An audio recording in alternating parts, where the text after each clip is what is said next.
most of my streaks appeared to be on the periphery, and for the first several days I got the impression that this direction was predominant. Later on it appeared that I don't think I could get that good a pattern, but that was my first impression for the first couple of days. The next question is, was there any apparent direction of propagation? And could you tell it was coming from one side to the other, or was it just a flash? Several times you did say from the left to the right or something like that. Tried to correlate it, but in my case I couldn't really correlate a pattern out of it. Yeah, I would think that the time period in which we tried to report them streak by streak, flash by flash, was representative. And it was my feeling that it was generally random during that time period, and therefore generally random throughout the times that we were noticing them. No, I meant, could you detect that it was moving from one side to the other in general? Yes. It was moving in a specific Oh, flash. a specific flash, yes. But you could see it as a travel from one side to the other? Yes. You really I think we could. tried to report it that way, didn't we? Yes, Yeah. you did report it. That's the way it was. Puzzling is because it happens, it has to be very fast, you know. Isn't that question kind of redundant then? Don't believe you.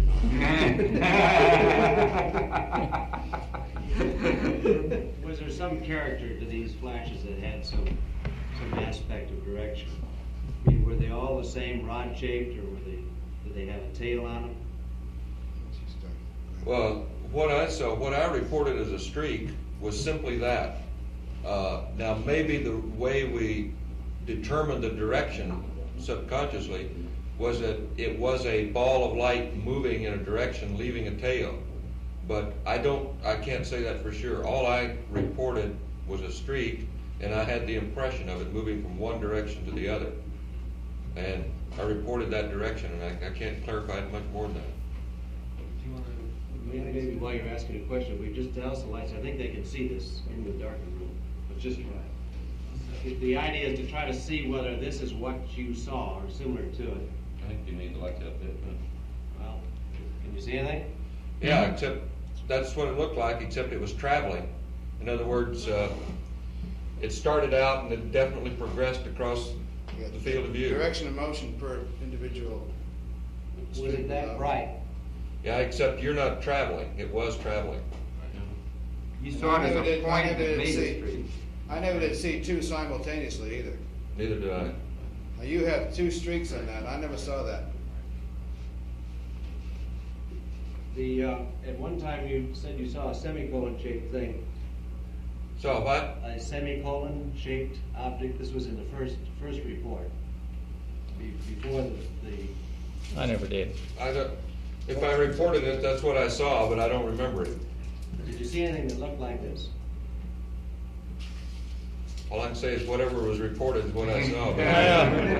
No, we discussed the various shapes prior to flight, and I concentrated pretty hard on trying to see the shapes, and I think as I reported, it was either a streak and just a rather simple streak, or it was a flash and rather a simple flash, nothing too exotic about it, and on a more rare one would be maybe just a pinpoint of light for an instant, rather than get the idea of a flash. So it would just be a pinpoint for a second and it would be gone. But that was more rare than the other two. By a flash, you mean a distributed sort of thing? Yeah, I meant like watching an explosion. Just a ball versus just a steady dot. Yes. Was it like this at all? Can you see that? No. Can you see this one? I can see it. Can't see it. We're not getting any lighting. I don't think it's lighting. Oh, there was something just as you turned it there. Okay, I can see I that. mean, multiple. Well, this one. Okay, that to me would be the pinpoint that I'm describing. The eruption, or the nova as we call them, would be more of an explosion. Yeah. How about this? Yeah. Were there more dots than that? Well, you've got a very, very bright center and a diffused edge, I would say that the impression I had was you would have an area like that indicating a blow up, but the center wasn't predominantly that bright. But that's getting closer to what we would call, or what I would refer to as a nova or a flash. That's not as bright as what I call a nova, yeah. Ed, was your nova an explosion like this or a discrete bright flash?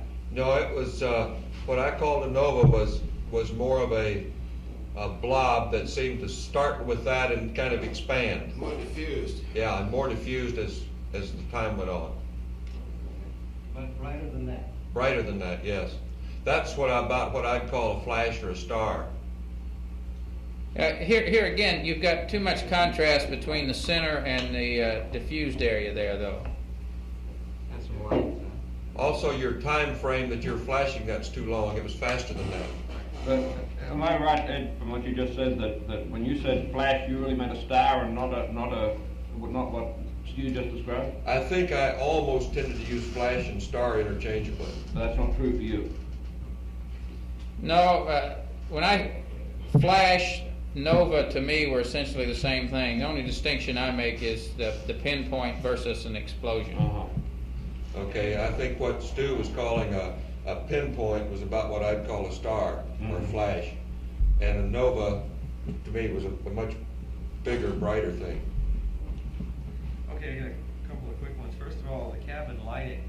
Exactly, was it completely dark, or were there some instrument lights still on? Absolutely dark. Absolutely dark. Okay. Wait a minute. Well, yeah, there is. You're talking about the time period that we ran this quantitative report, right? Right. So, completely dark. Okay. And did you have your eyes closed most of the time, or were they open in the dark cabin? Mine was we had closed. both. Yeah, I had both. even though we had the window shades on, when we roll around so the sun would hit some of the windows, there'd be some light seepage around, and we were aware of that ahead of time. So during that time period, at least I made an attempt to keep my eyes closed, Yeah. open otherwise, and of course we closed our eyes when Ed flipped his flashlight on. But generally speaking, eyes were open. No, mine was almost closed all the time. I was floating down the corner of the LEB, but I kept my eyes closed because I didn't know when we might roll into the sun, and I didn't want to pick up any light at all. Okay, the next question on the flashlight was when you shined it in your eyes, what was the approximate duration in each eye? About how many seconds? Well, I just kind of moved it across for 5 seconds or so. 5 or 6 seconds. It hurt. It was very bright. And next question on still your orientation in the LEB. You said you were looking toward plus X. Were you across? I was generally, you know how you have the three couches, and plus X is up. I was oriented this way with my head looking face up down in this corner. So your head was in the same direction as it would be if you were on the couch, it just rotated 90 Yes, degrees. that's it. And next question is, in almost every case, you did report that it was in one eye or the other. I believe there's one incident where you had both eyes. And my question is, it may be somewhat redundant, but were you absolutely certain that you could distinguish that it was one eye as opposed to... Yeah, I felt I was getting more in the left than the right for some reason.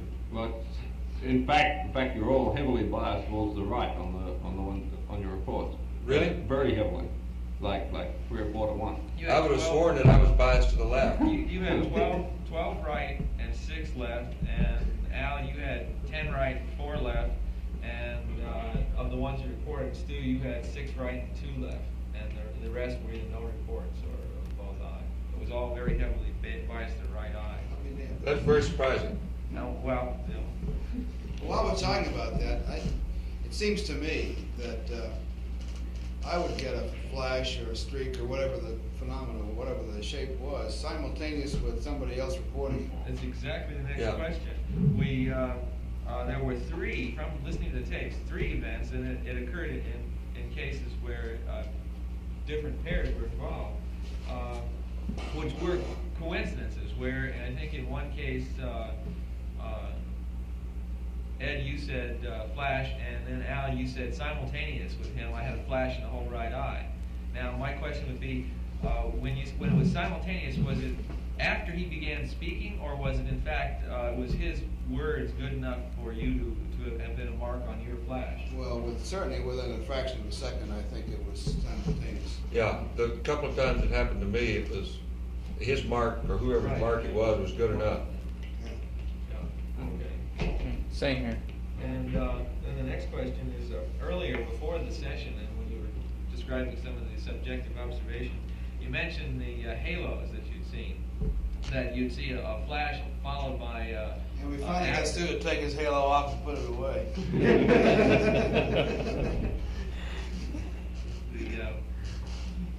Excuse me, I'm sorry.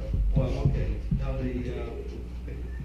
the after effects, were they present most of the time? Did you have cognizance of a spike and then a sort of a glow afterwards? Only on what I call the nova or the supernova.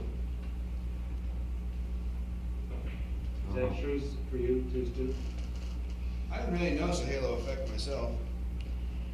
I guess I'm not sure what we're calling the halo effect. You mean a diffused brightness? More like an afterglow than a halo. Did I call any of those? I sure don't remember it. No, I think Ed described it. Yeah, I don't think I saw any of those. Okay. And the other question we had was, do you remember making any observations in lunar orbit? It's not. I know there were no formal periods, but any just informal. You know, I thought about that on the way back, and I was so tired that night that I really don't remember seeing any flashes, but I didn't look for any either. So I guess the question would be, I consciously did not see any, but I wouldn't take that as a data point. Okay, that's fine. And then the final question that I have is, after our formal session, that was at about 191 GET. You then had a sleep period later on. Do you remember whether you saw any during that sleep period closer in? It's significant whether you're inside the magnetopole Yeah. or not. I don't consciously recall, but I don't really recall that there was any night, except on the lunar surface, that I didn't, at some time or another, see some. You didn't see any on the lunar surface? I don't remember about the lunar surface. There was precious little sleep that night Sure, anyhow, sure. so. Okay, well, that's all the questions I had. We douse the lights for a minute. While you're dousing light, I have one additional question. Did you get the impression that light flashes could have been within the cabin or definitely within your eye? Definitely within the eye. Okay. I want to get some idea about orientation and length of the streets.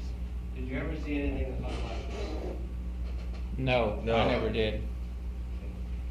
You use the terminology of 6 o'clock or hours of the clock.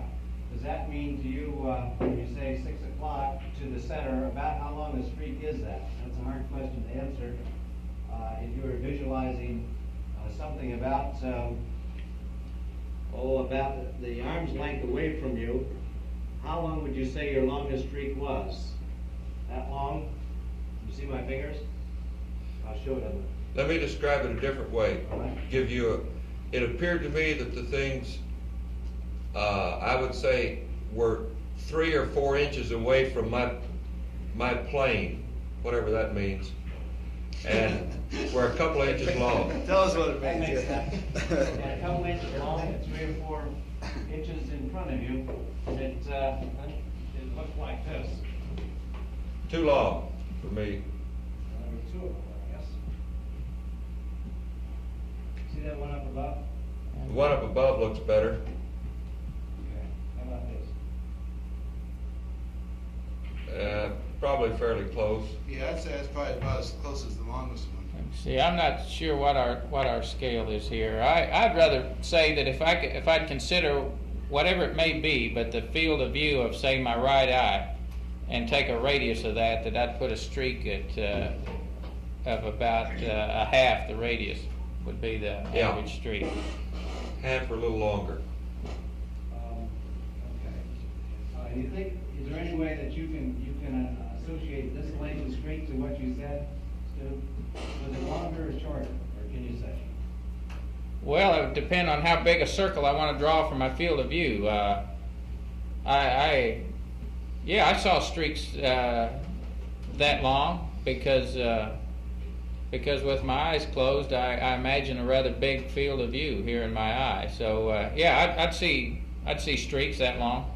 One time you said you saw streaks oriented in a certain direction. Do you remember that? Which Yes, direction? the way you had it, bring it on up that way. And Ed, what about you? Well, I think I had them from several directions, and I reported them as moving from one direction to the other at that time. There were several of them, though. How about Al? Any particular direction, up and down, left and right? I didn't notice any preferred orientation, and here again, I think it try to express the length of the arc of the flash in terms of the peripheral field. And if you're talking about a horizontal peripheral field as being somewhere in the vicinity of 150 to 160 degrees, then in some cases the light flashes would go across as much as 50 or 60 degrees of that. Yeah, that's interesting. Were the light flashes broken in the center? In some cases they were. In some cases I had the feeling it was two dots, one immediately following the other, giving the impression of right to left, or top to bottom, or bottom to top, or left to right.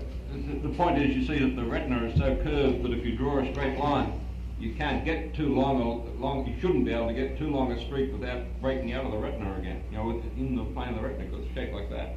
But it has some depth, does it not? If it had been any longer than that, if it just is on the retina. Can't hear that. Through a couple of portions. Can't hear you. It should not have been any longer than what I showed you if it just went through the retina as one track. But if it went through a couple of eyes, then you'd have the impression of a long streak. That's why we're interested in the character. I have one more about the cloud that you saw. This is a new phenomenon which we hadn't expected. Can you describe this lightning behind the cloud? I think it occurred, I reported it a couple of times, and it appeared, as I recall, to be down low on one eye or the other, and it was just a diffuse lighting. Any color? White, silver. If you were out in the country and looking at the horizon and there was lightning behind a cloud, was it like that? Except generally if you do that, you can see a streak behind the cloud. There was no streak, it was just a diffuse lighting. Simulator, something like that. We have a little gizmo that will simulate that sort of phosphene. When you get out of quarantine, maybe have a look at it. I have one last attempt to try to do the cloud here. You douse the lights a minute. Good job. Hey, still wet. Was it anything like that?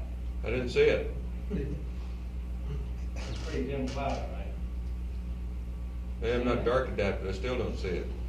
I haven't seen anything on it yet. Okay, well, forget it. Okay. But what you're trying to describe is just what we used to call heat lightning as a kid. Yeah, just a general diffuse light. Yeah. You didn't see the relief of the cloud, did you? No, not necessarily, no. It's just a blob of light. The one final question, we did voice up to your question about whether you noticed any other sensations besides flashes, which was the reason for asking that was that if it was, did you feel any tingling or find yourself twitching or hear anything? The reason for that is that if it is an interaction back in the brain, then your other senses are just about as sensitive as your visual sense, and maybe you should feel something, but you never noticed anything. Didn't notice it. Didn't notice any sensation. There's two things to think about. Did you notice your thumb itching or your lips twitching? Particular. In particular. No? Never looked for it either. Well, it's, these are suggestive questions, and the fact that you say no is significant. You can press on with different parts of the anatomy, you might get a yes, but it has nothing to do with Well, those are probably the two biggest cross sections for. If there's something significant about your thumbs or your lips, maybe you should warn people to look for that, because I don't know, unless it's going to be so obvious that you would. Are you saying you itch all over? Well, sometimes you might think you should be, feel very comfortable. Okay, thanks very much. So, I think I said to Ed yesterday that you really did provide an enormously improved amount of data on this phenomenon than we've had in any previous flights. It's great. Well, I would add this, that I think that's the way you really have to go, is to take a definite period, set it aside to do it, because otherwise it's so random and so many other things going through your mind that it's the only way you get anything quantitative out of it. However, you did a remarkable job of concentrating on that length of time. Do you feel that was being unreasonable to ask you to do that without you going to sleep or something like that? It's a pretty boring thing to do, just sitting there lying watching it.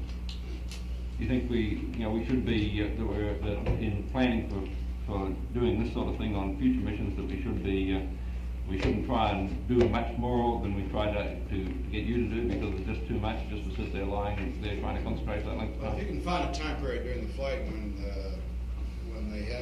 the crews don't have anything else to do, I think it's reasonable to suggest that, yeah. Uh-huh. I don't think I would do it before a sleep period or when they're tired or they'll go to sleep on you. Yeah.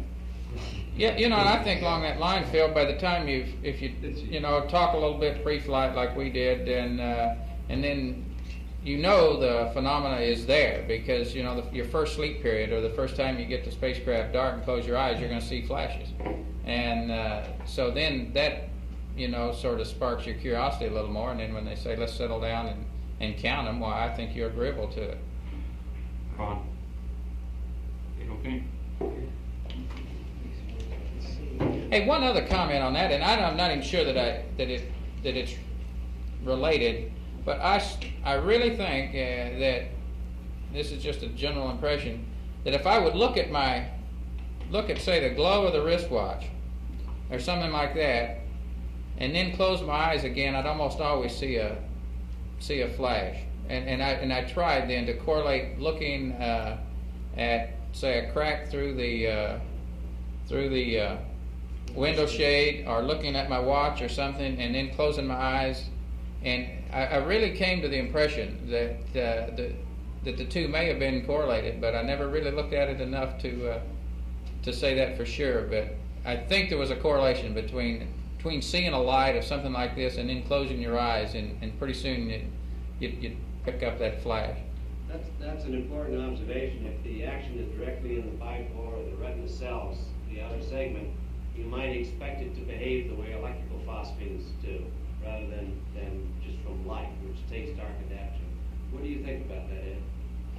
I'm not quite sure what your point is. I was going to make the comment that with respect to the flashes, putting the flashlight in my eyes did not seem to destroy my dark adaptation. Now, what that means, I don't know. Did you do like that? Yep. That slow? Or that fast? Yep, for some time.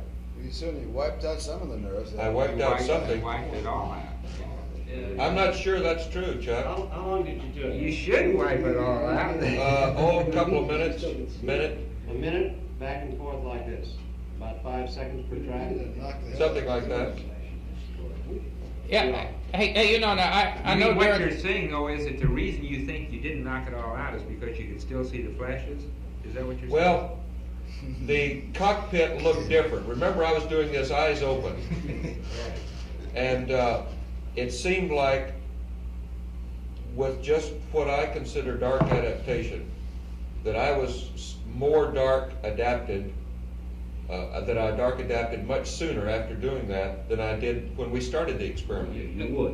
That figures. Yeah. Sure. Yeah, that you would do.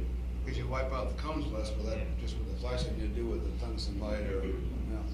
Hey, I'd like to make sure that on this dark adaptation. Now, I know during the formal hour or 40 minutes, whatever it was, that Ed was shining the light. But I don't know whether you picked it up on air to ground or not. But I had done that prior to that during one of the sleep periods, and there's just, you do not have to be dark adapted to see these beauties. Yeah, I think that's a conclusion drawn from what Ed's saying. That's a very significant data point, because it almost certainly proves that it's not a real light in your eye, generated in your eye. It's actually an interaction itself. Yeah, but why did it take us so long when we started the experiment before we saw anything? It was quite a while, and yet when I wiped the light across my eyes, within 30 or 40 seconds, there they were again. 17 minutes. Pardon? 17 minutes. No response from you. Yeah, But when I did it with the flashlight, within 30 or 40 seconds, they were right there Well, again. you said that they were fainter, they seemed fainter than they had on previous times that you'd observed them, and there definitely is a threshold effect of some sort, because you saw twice as many during that period as the other two did. And I think maybe it's just, my guess was when you didn't see them and then you started to see them regularly, was that it was just that they were fainter, they seemed fainter than you expected, and so it took you a while to sort of get your attention down to fainter ones than what you were looking for. Well, that may be the case, except they did indeed appear fainter in the beginning. And it wasn't a matter of looking for fainter objects, they were brighter after a while. Question for you, Al. And they didn't diminish in brightness when I did the flashlight across my eyes. They were still just as bright 30 seconds later as they had been before I used the flashlight. And that's why I'm questioning the dark adaptation bit. Either I didn't wipe the dark adaptation out, or there is something related to dark adaptation that influences the phenomenon. I don't understand it. Doesn't make sense. That doggone time period that we did it, and the few flashes we saw was very surprising to me. And we talked about this and we commented on it at the time. Boy, it seemed like you'd wake up during a sleep period, and They were all over the place. now here again, maybe I'd lose track of time. You're laying there in the dark cabin, and maybe it was longer than what I thought, but it just seemed like that. There's abundance of flashes, and I was amazed when it took 17 minutes to see a flash. I thought any time that you wanted to close your eyes, you were going to and concentrate on it, you were going to see these things. That's why I suggest that you really ought to set a time period aside, because it is such a random function as far as I'm concerned, that to try to do it on a non-quantitative basis is awfully tough. Yeah. Plus the fact that I think that each individual is going to report at different levels of activity too. I had the feeling there was maybe some little faint things that I would sort of see that I didn't want to talk about because I couldn't define them as a flash. Yeah, I had those too. So I think also it's a good idea to do it this way, because your subjective impression is not necessarily right. Like you felt that you saw more of them in your left eye than your right, and that wasn't true. It was wrong. Apparently. So we need to get the data real time. When you go to sleep at night, do you see any of these things? Most people do see something as they're going to sleep in a darkened room. They can't get to sleep right away. Down here. I think everybody does. certainly, I don't know.